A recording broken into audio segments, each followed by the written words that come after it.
Với Sunday Mother's Day, ngủ hay tin lâu bên buồn. Xuân nu xin dấu rê ngăn lô, và nâng nhớ liên yên dấu nghề. Rồi ngồi nhìn cần nhìn bác chế, atharin nhìn ta đi ngã tan đi. Một xuân nu bị trôi yên tu, ý say lên trôi hát, cân trôi môi trên. Ý phù lý bị trôi sáng lên im bạc ngàn. Chúng ta thiên về hiểm minh, đâm nâng lên siêu ngài thùng xin chê. Ta lệ cùng vui mà sống na kita đi mua đồ xe.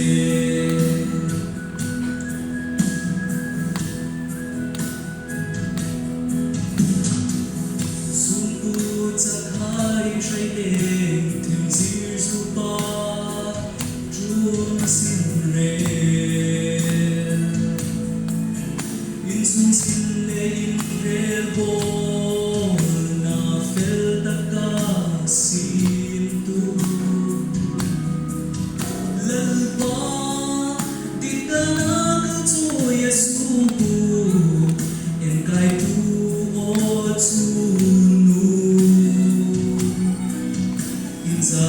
trôi mô in ô in ba ca trôi sang in lô thu cân đàn chê.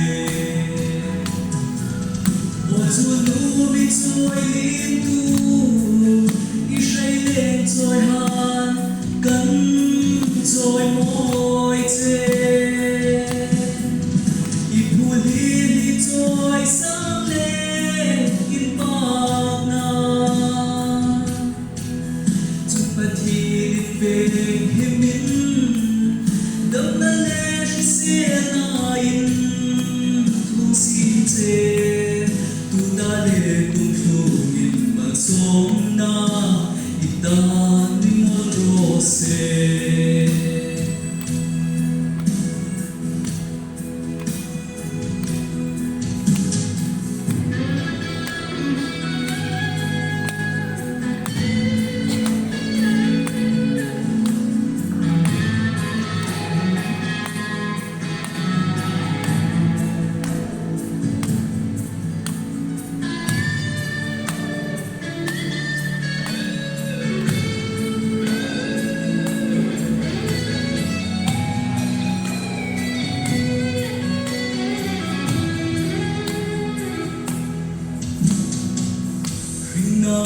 Lúc gì phải ở sụp xuống la in chân loa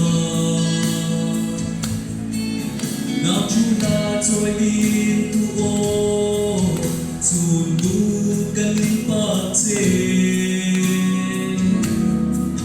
dù băng hai chân sắp nông nâng say lệ rồi hai chú tu tê.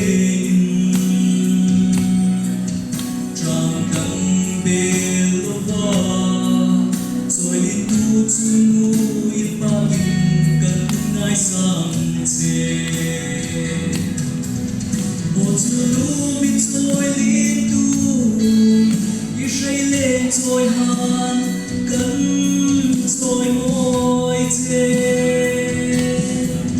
Ý phù lý bị trôi sáng lên